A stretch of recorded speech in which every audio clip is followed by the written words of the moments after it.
প্রেরিত নবী এবং রাসূল। সুবহানাল্লাহ। চাচা বলছে, ভাতিজা আব্দুল রাজ্জাক কি কইছো তা কি জানো?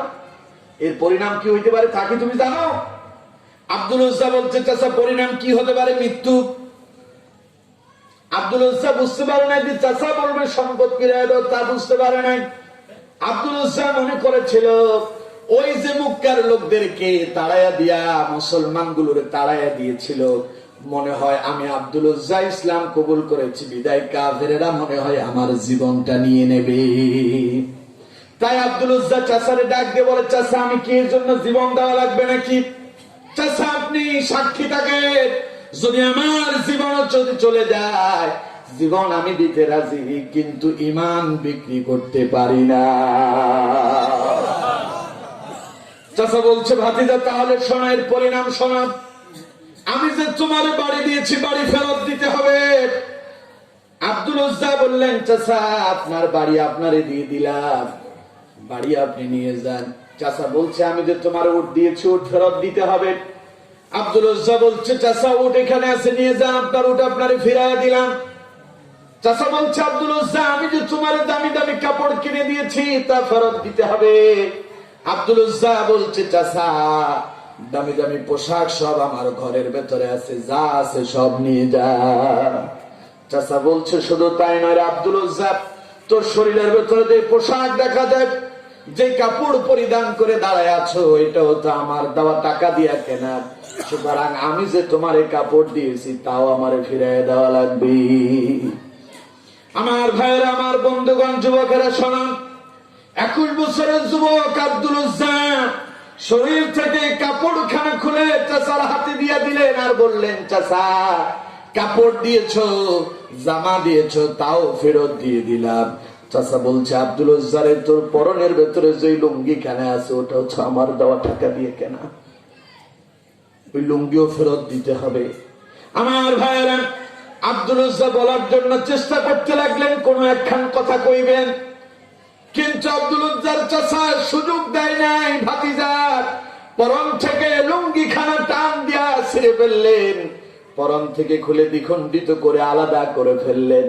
আব্দুল রাজ্জাক 21 বছরের যুবক উলঙ্গ হয়ে গেল। কোন রকম হাত দিয়ে লজ্জাস্থান থেকে ঢেকে দৌড়াতে দৌড়াতে মায়ের বাড়ি চলে গেলেন। মায়ের দরজার সামনে গিয়ে দাঁড়ায় আব্দুল রাজ্জাক দরজার সামনে করাঘাত করলেন। মা দরজা খুলে দেখতে পেলেন তার যুবক আব্দুল রাজ্জাক উলঙ্গ হয়ে দাঁড়িয়ে আছে। জিজ্ঞাসা করলেন, বাবা আব্দুল রাজ্জাক তোমার এই অবস্থা কেন? আব্দুল রাজ্জাক বলছে, মা ইসলাম কবুল করার অপরাধে চাচা আমার কাছে যা ছিল সব নিয়ে গেছে, কাপড়টাও সাথে আনতে দেয় নাই। মা বললেন, আব্দুল রাজ্জাক আমার কাছে কেন আসছো?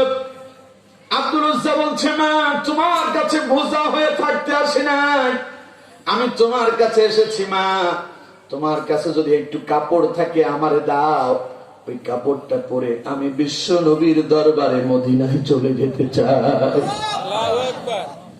আমার ভাইয়েরা, মা বললেন, বাবারে আমার কাছে তো কিছু নাই দেওয়ার মতো, একখানা পুরনো চট আছে ওইটা নিয়ে যেতে পারো।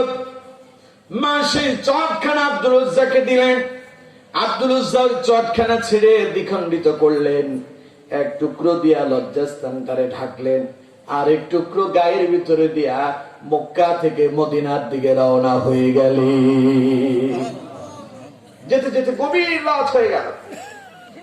আব্দুল রাজ্জাক রাত্রিবেলা আসহাবে সুফফার সাহাবীদের সঙ্গে রাতটা কাটালেন। ফজরের নামাজ পড়ার জন্য সাহাবীদের সঙ্গে উঠলেন আব্দুল রাজ্জাক। নামাজ পড়ে মসজিদের ভেতরে সাহাবীদের সঙ্গে বসে আছেন। নবীজি ফজরের নামাজের ইমামতি করলেন। বিশ্ব নবী নামাজের ইমামতি করে সাহাবীদের দিকে ফিরে বসলেন। নবীজি তাকায় দেখলেন সাহাবীদের মাঝে নতুন এক যুবককে দেখা যায়, চুলগুলো কোকড়ানো কোকড়ানো এলোমেলো হয়ে আছে, চেহারাটা ক্ষুধার্ত মলিন চেহারা, সৌন্দর্য চেহারা কিন্তু চেহারাটা মলিন হয়ে আছে, গায়ের ভেতরে একখানা চট দেখা যায়। নবীজি বললেন, মান আনতা, কে গো তুমি?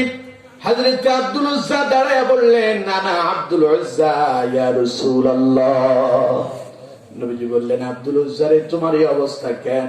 কাপড় চোপড় কই তোমার? আব্দুল উজ্জা সব বৃত্তান্ত ঘটনা রাসূলুল্লাহর কাছে শোনালেন।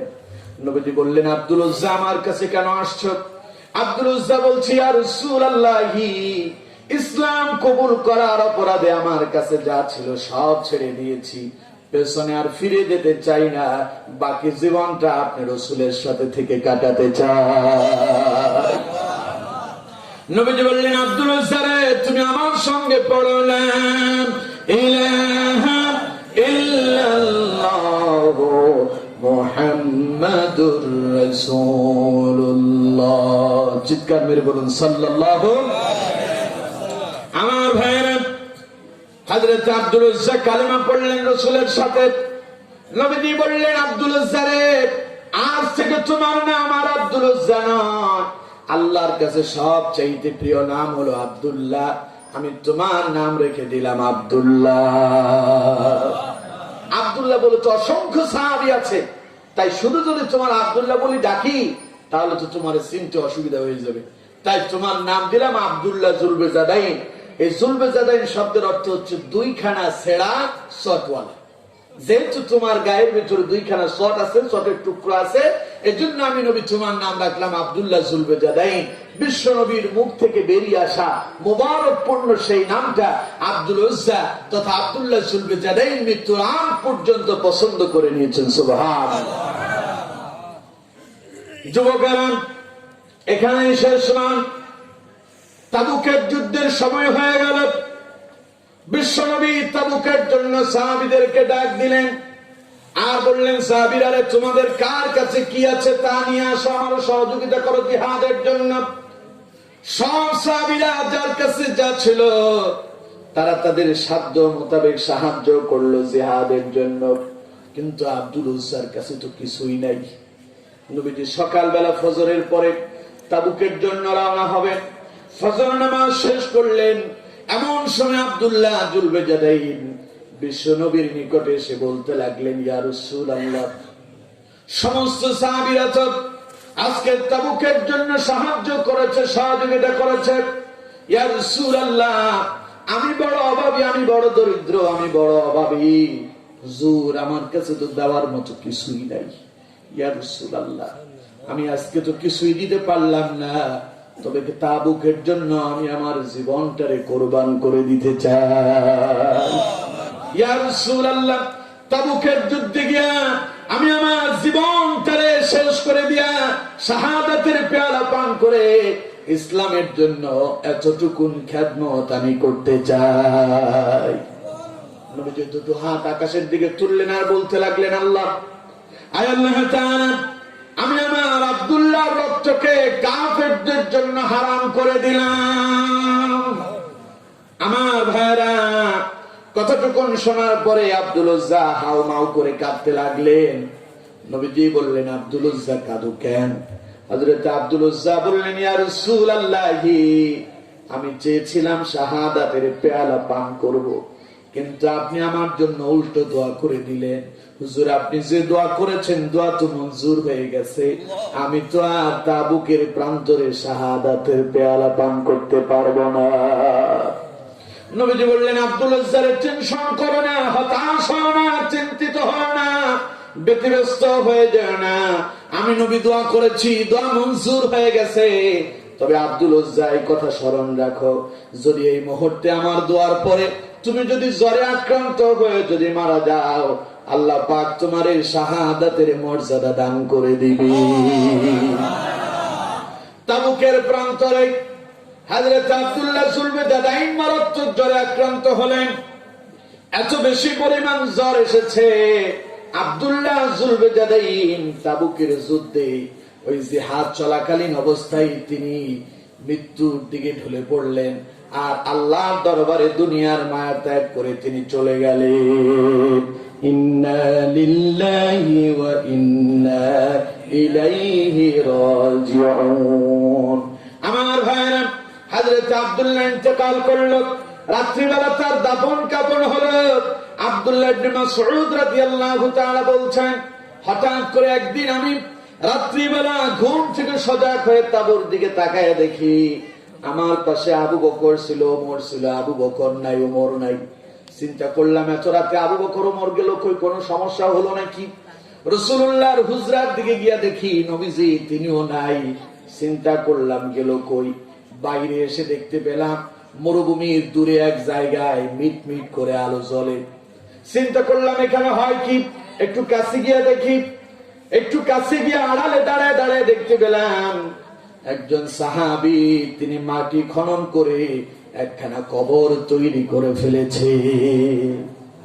দুইজন সাহাবী একখানা লাশ নিয়ে আসলো, কবরের ভেতরে একজন দাঁড়িয়ে আছে।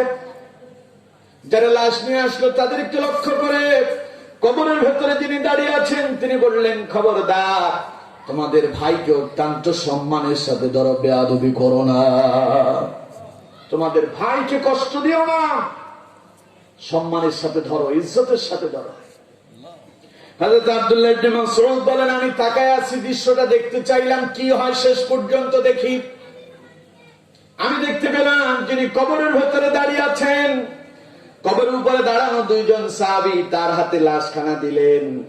তিনি লাশখানা কবরের ভেতরে রাখলেন, উঠে মাটি চাপা দিয়ে তিনি আল্লাহর দিকে, আকাশের দিকে হাত তুলে বলতে থাকলেন, আল্লাহ, আয় আল্লাহ, আজকের এই দিন পর্যন্ত আমি আমার আব্দুল্লাহর প্রতি সন্তুষ্ট ছিলাম, আল্লাহ দয়া করে তুমি আমার আব্দুল্লাহর প্রতি সন্তুষ্ট হয়ে যাও।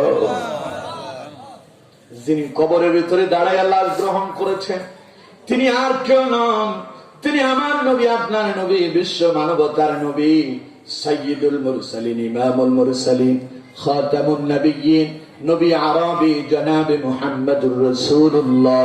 চিৎকার মেরে বলুন সাল্লাল্লাহু আলাইহি ওয়াসাল্লাম।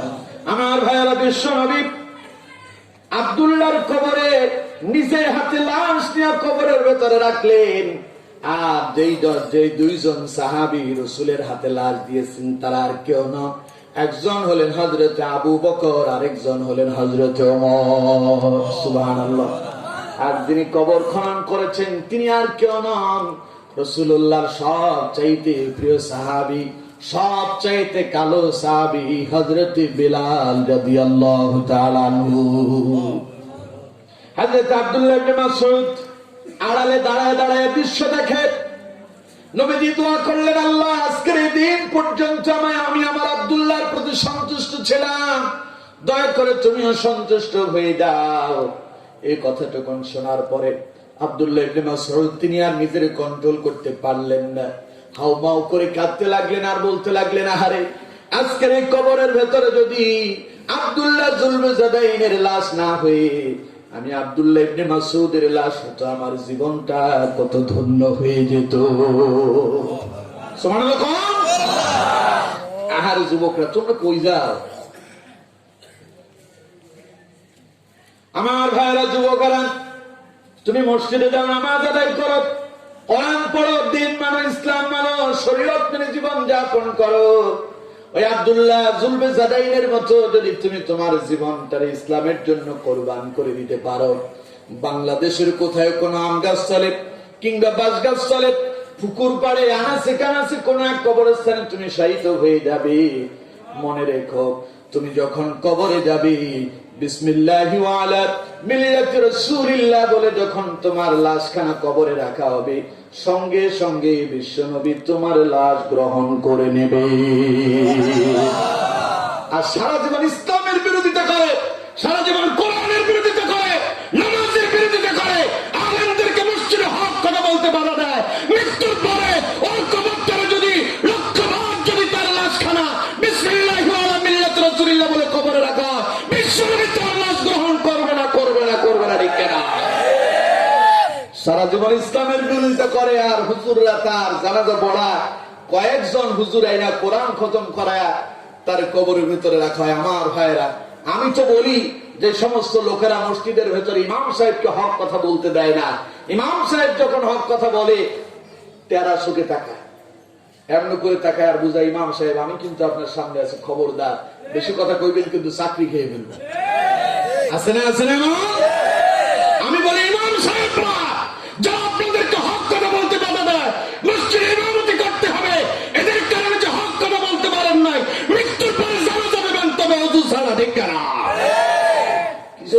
জানাজা? সারা জীবন কোরআনের বিরোধিতা করছো আর ইসলামের বিরোধিতা করছো, এখন আর তোমার জানাজা আবার অজু দিয়ে কেমনে হবে?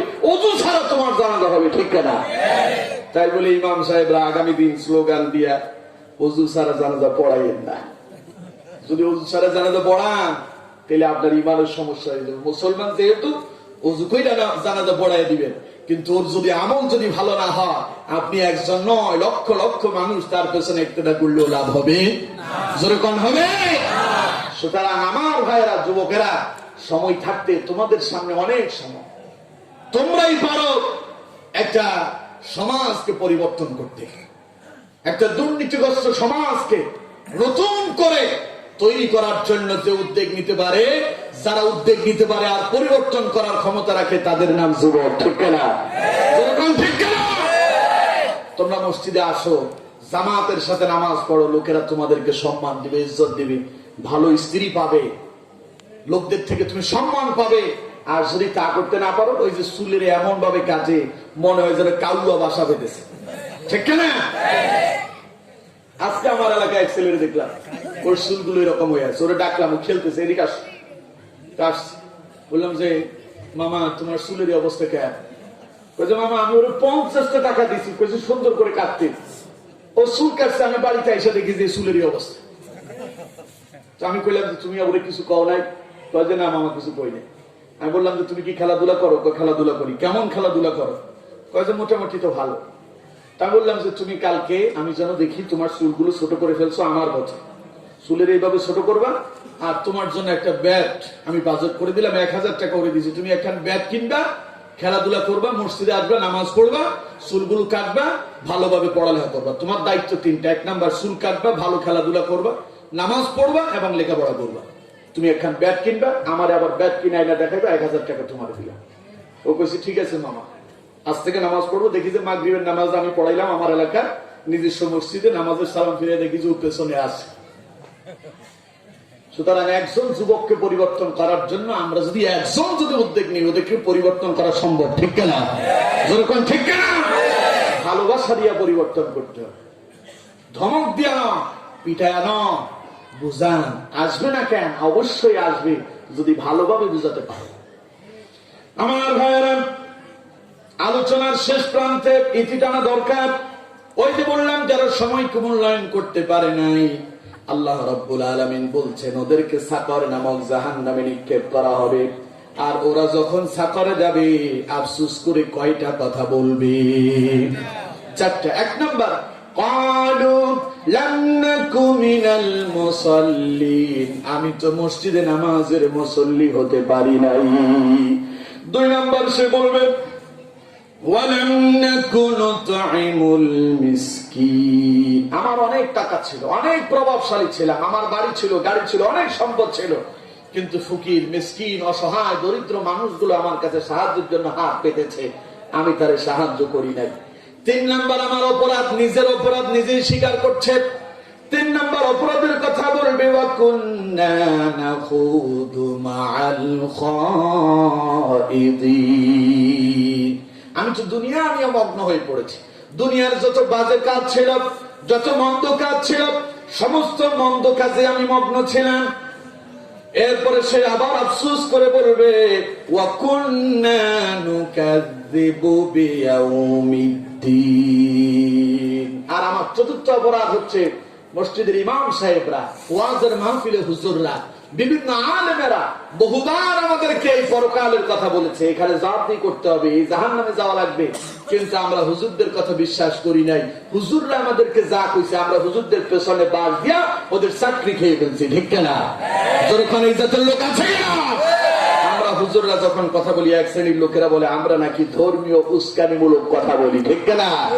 এই জাতের কথা বলে ওরা কি বুঝাতে চায় জানে? ওরা বুঝাতে চায় যদি কোরআনের মাহফিল বন্ধ করে দেওয়া যায়, যদি কোরআনের কথা বন্ধ করে দেওয়া যায়, তাহলে তারা ইচ্ছা মতো মদের বোতল ফেলতে পারবে, ঠিক না? ওরা বুঝাতে চায় যদি কোরআনের কথা বন্ধ করে দেওয়া যায়, তাহলে তারা দুর্নীতি করতে পারবে, পরের টাকা নিজের পকেটে ঢুকাতে পারবে, ঠিক না? কারণ আমরা তো কথা বলি লোকদেরকে সঠিক কথা বুঝায়া দিনের পথে আনতে চাই। ওরা চিন্তা করে সব লোক যদি আল্লাহর ওলি হয়ে যায়, তাহলে আমরা দুর্নীতি করবো কেমনে? তাই বলে তারা আমাদেরকে হকের কথা বলতে বাধা দেয়, ঠিক কিনা? আমার ভাইয়েরা আফসোস করে বলবেন, আমি তো এই করলাম, এই দুনিয়া নিয়ে পাগল হয়ে গেলাম, হাত্তা আতানাল ইয়াকিন। এই যখন দুনিয়া নিয়ে মগ্ন, একখান মোটরসাইকেল কিনছে, ও কি জানো মোটরসাইকেলের নাম কি? এগুলো কি কিনা? R15 সুজুকি, তারপরে পালসার, তারপরে কি এফজেড। এই যে গাড়ি নিয়ে ছুটছে, কি জোরে চালা, 150 গতিতে, 150 কিলোমিটার স্পিডে, এমন জোরে যাচ্ছে, সামনে মালাকুল মত এসে এমন জোরে একখান বেলকি মারছে, ও চাকান দিচ্ছে, ট্রাকের চাকান দিচ্ছে। হয় না, হয় না? গতকালকে দেখলাম ফেসবুকে, ওরা মানে প্রতিযোগিতা করতেছে মোটর সাইকেল নিয়ে, এত জোরে বাড়ি খেয়েছে ট্রাকের সাথে, রাস্তা থেকে ওটা পড়ে গেছে জমিনের ভেতর। আমার ভাইয়েরা তখন আফসোস করে বলবেন, দুনিয়ার জন্য তো পাগল ছিলাম, এরপরে মরে গেছি, আজ এখানে আসছি। তাহলে আমার ভাইয়েরা, যারা দুনিয়ার সময়কে মূল্যায়ন করতে পারলেন না, যারা নামাজের কাতারে সামিল হতে পারলেন না, যারা দিন মানলেন না, ইসলাম মানলেন না, শরীয়ত মানলেন না, তারা আল্লাহর ভাষায় ক্ষতিগ্রস্ততার দিকে যাচ্ছে। আর তাদের ক্ষতিগ্রস্ততার শেষ পরিণতি হচ্ছে সাকর নামক জাহান্নাম, ঠিক কিনা? যেরকম ঠিক কিনা? আল্লাহ পাক সূরা আসরের ভিতরে সেই কথাই বলছেন, ওয়াল আসরি ইন্নাল ইনসানা লাফি খুসর। আল্লাহ বলছেন, মহাকালের শপথ, নিশ্চয় সমস্ত মানুষগুলো ক্ষতিগ্রস্ততার দিকে যায়। আমার ভাইয়েরা, দুনিয়ার সময় চলে যায়, আপনি হোশও পান না, আপনি বুঝতেও পারেন না। আপনার জীবন থেকে একটা সেকেন্ড, একটা মিনিট, একটা ঘন্টা, একটা দিন, একটা সপ্তাহ, একটা মাস, একটা বছর করে করে জীবন থেকে আপনার সময় শেষ হয়ে যায়, আপনি টেরও পান না। আমার ভাইরা, এই যারা দুনিয়া নিয়ে ব্যস্ত, তারা ক্ষতিগ্রস্ততার দিকে যাচ্ছে। আর যারা দুনিয়ায় থেকে 4টা কাজ করবে, কয়টা? সবাই কোন কয়টা? 4টা কাজ যারা করবে, আল্লাহ পাক বলছেন সেই 4টা কাজ হলো এই, ইল্লাল্লাযীনা আমানু ওয়া আমিলুস সালিহাতি ওয়া তাওয়াসাউ বিল হাক্কি ওয়া তাওয়াসাউ বিস সাবর। যারা 4টা কাজ করবে, 1 নম্বর ঈমান। ঈমানটা হলো কি? আমরা সবাই পড়েছি, লা ইলাহা ইল্লাল্লাহু মুহাম্মাদুর রাসূলুল্লাহ সাল্লাল্লাহু আলাইহি ওয়াসাল্লাম। এই কথা আমরা যারা মুখে উচ্চারণ করেছি, অন্তরে বিশ্বাস করেছি, আমরা মনে করি আমরা মুসলমান, ঠিক কিনা? যেরকম ঠিক কিনা? অথচ নবীজি বলছেন, আমানতু বিল্লাহি ওয়া মালাইকাতিহি ওয়া কুতুবিহি ওয়া রুসুলিহি ওয়াল ইয়াউমিল আখির ওয়াল কদরি খাইরিহি ওয়া শাররিহি মিনাল্লাহি তাআলা ওয়াল বা'সি বা'দাল মাউত। 7টা বিষয়ের উপরে দৃঢ়তার সঙ্গে বিশ্বাস করার নাম হলো ঈমান। কয়টা? 1 নম্বর আল্লাহর উপরে বিশ্বাস, 2 নম্বর ওয়া কুতুবিহি, আল্লাহর কিতাবের উপরে বিশ্বাস, 3 নম্বর ওয়া রুসুলিহি, সমস্ত নবীদের উপর বিশ্বাস, 4 নম্বর ওয়াল ইয়াউমিল আখির, পরকালে বিশ্বাস, 5 নম্বর ওয়াল কদরি খাইরিহি, তাকদীরের উপরে বিশ্বাস। এই তাকদীর নিয়েই আমাদের সবচাইতে বড় সমস্যা, ঠিক কিনা?